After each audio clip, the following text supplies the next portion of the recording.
Hey guys, what's up? Welcome back to my channel. Today's video is fully focused on, well, not fully focused on, I'm gonna try not to make the entire video of me sitting here answering questions, but a Q&A. I asked you guys on Instagram last week to give me your juiciest nursing questions. Ask me anything. What do you wanna know? What have I experienced? What do you want answered, but make it juicy?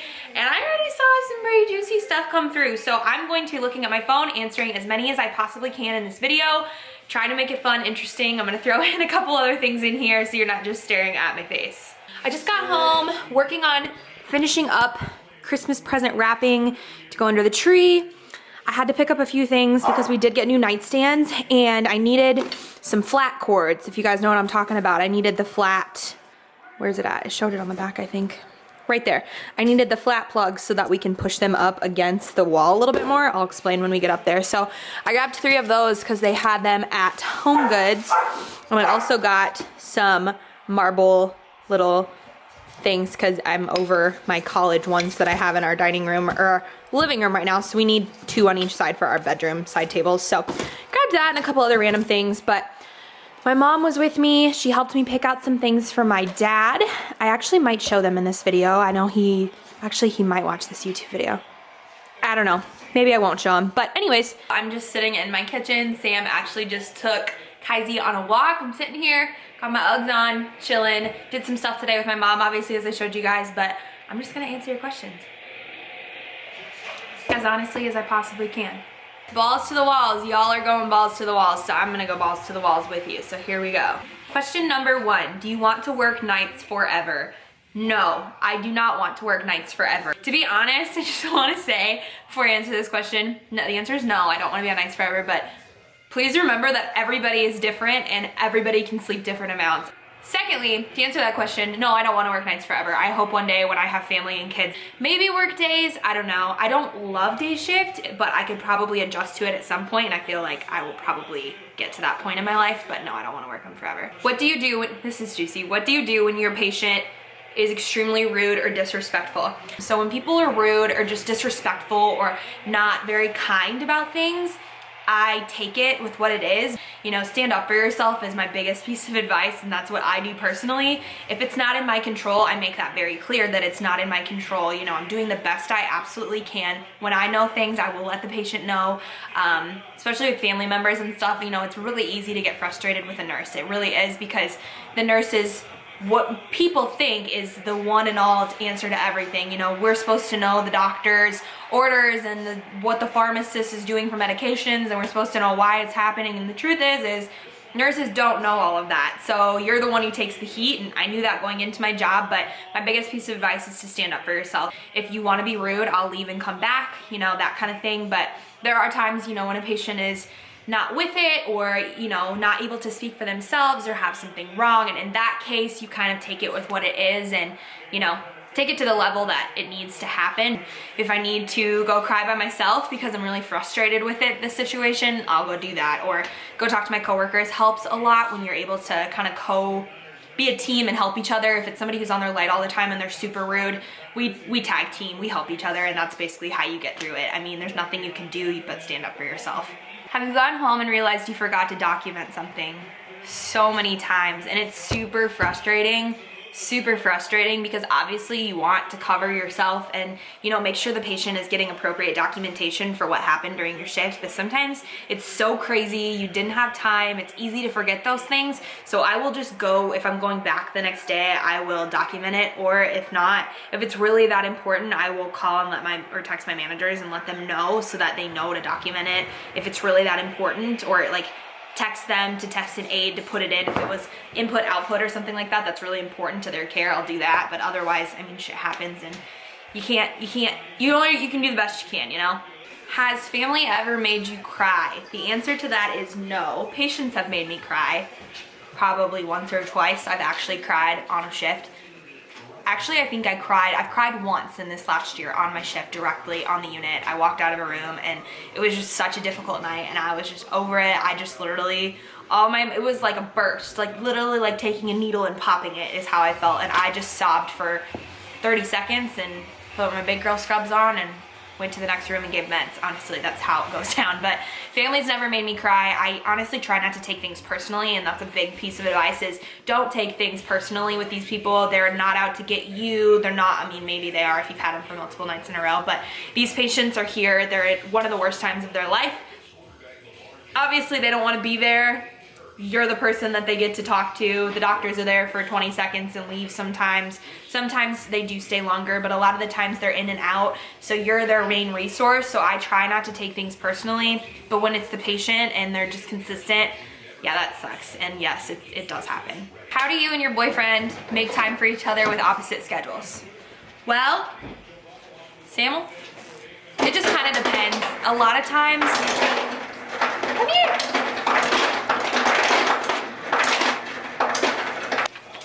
Tired? Did you have a good walk? You did. You did. You did. I know it. You say hi? Hello. No biting. We typically try when we're not, I mean, we basically make time for each other on the days we're not both working. That's kind of the time. And if sometimes it depends on how long it's been, we'll try and see each other in between. So he'll come and see me after work, or I would go and see him. It just kind of depends, but you make it work when you have a child, you know? Yeah. Boop. Go, you boop. Med error stories, and I've had a couple questions on here asking if I've ever made a med error. I have not made a med error before that I know of, unless there's something that I don't know of, which they typically let you know that stuff. I have not made a med error yet. Have you made a med error, Sam? Like, did you give too many or give the wrong dose, or? Sam hasn't really either. I can't really think of anything. No. Not to say I won't. Knock on wood, but I have not. Triple check, do your 5 checks. Always do your 5 checks. Make sure you're scanning, make sure you're checking their wristband, doing all the things. It's probably one of my biggest fears is making an error with medications, because you can kill somebody, honestly. Like, you can really mess things up. So the scanning systems and doing your 5 checks and making sure you're doing the right thing is always so important. Hi, I'm back. Let's finish this Q&A. I had to hop off and feed Kaiser and do a couple other things, so that's why it got cut short. But it's a different day, same sweatshirt, different color.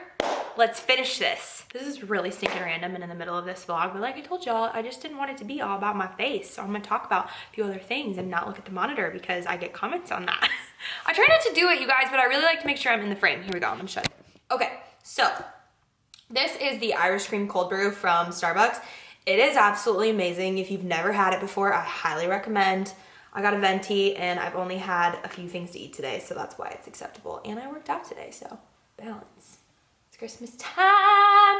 Okay, so before we continue on with this, I have a lot of very personal, direct questions about cases that I've had. And I do want to say, if you don't know anything about healthcare, there is this little law called HIPAA, and it is a basic privacy rule. I can't give direct, I can't talk about very, very specific cases that would give that patient's identity away. And I mean, I hope you guys understand that. I can talk about things I've seen, but I can't directly get into things super deep. And I know people have commented that on YouTube videos before, like when people have asked things, other people have commented, and I'm sure they're healthcare professionals saying, you know, she can't go super in depth. So that's why I'm not answering some of the juiciest. When I said make it juicy, you guys have asked some good ones, but I just can't talk about this patient had X, Y, Z and 10 things I can't do that. That's against HIPAA, so. Have you ever cared for a patient and then came back the next day to see they're on isolation? Yes, C. diff. The C. diff panel, the enteric, whatever comes back, and the next day I'm back in for my shift and they have C. diff and I'm just over here like, great.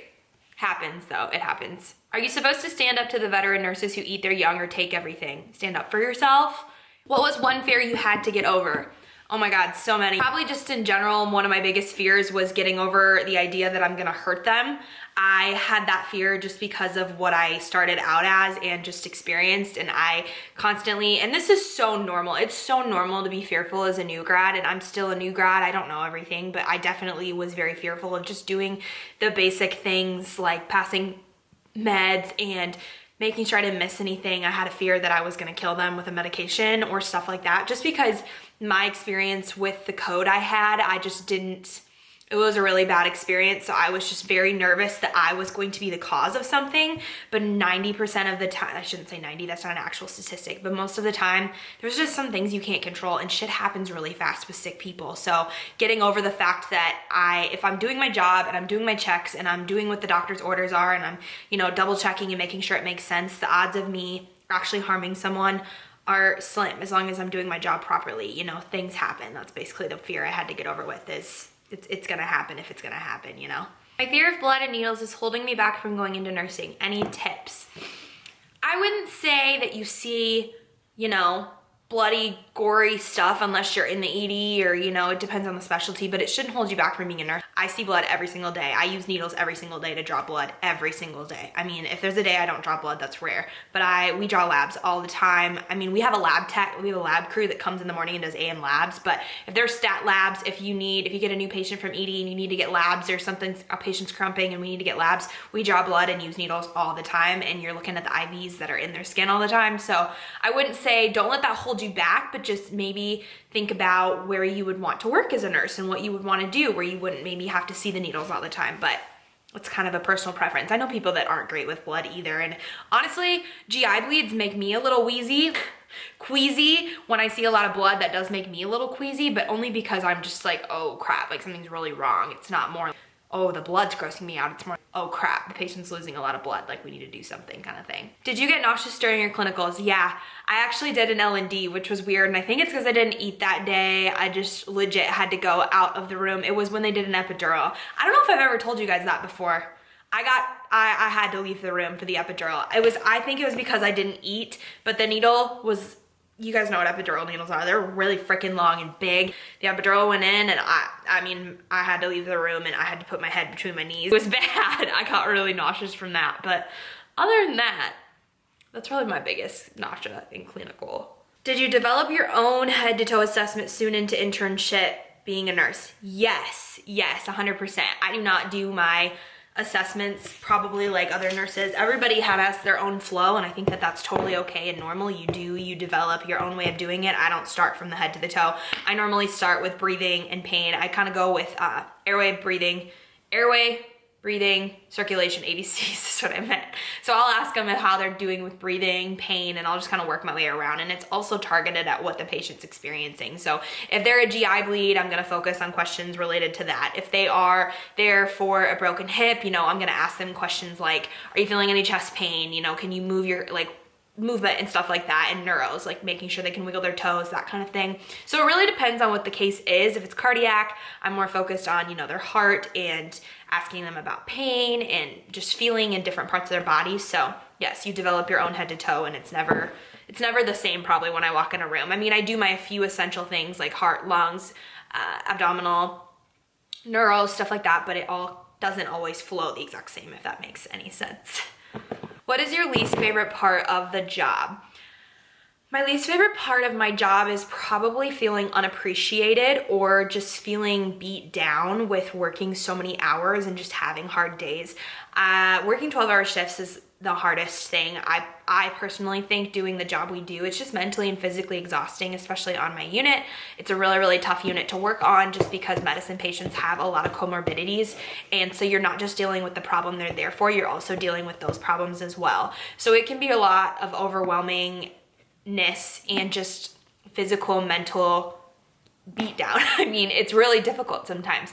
So I would say my least favorite part is just having a really hard day when, you know, you have patients who don't appreciate you and you're doing 10 million things and you don't get to eat, you don't get to pee. Those days suck, and kind of those aren't my favorite parts about my job. I love what I do in helping people. That's what I signed up to do, but sometimes it can be really difficult when it's repetitive, having really long, hard days.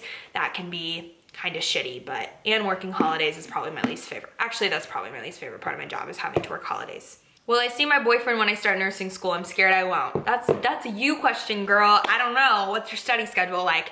I dated a nursing student, so there's that. But when I did have my boyfriend previous to that, he and I saw each other probably every day. He lived close to me, but I it was really difficult to not date somebody in nursing school. Not that you can't, 100% you totally can. It's just, it depends on your study schedule and how strict you're gonna be and what you're doing. Are you guys, like, can you make time to work out together? Can you study together in the same spot? You know, it just depends. Very much an individualized question. I think it's possible to see anybody you want. If it's a priority, you'll see them. How much was your schooling total? My schooling was 4.5 years.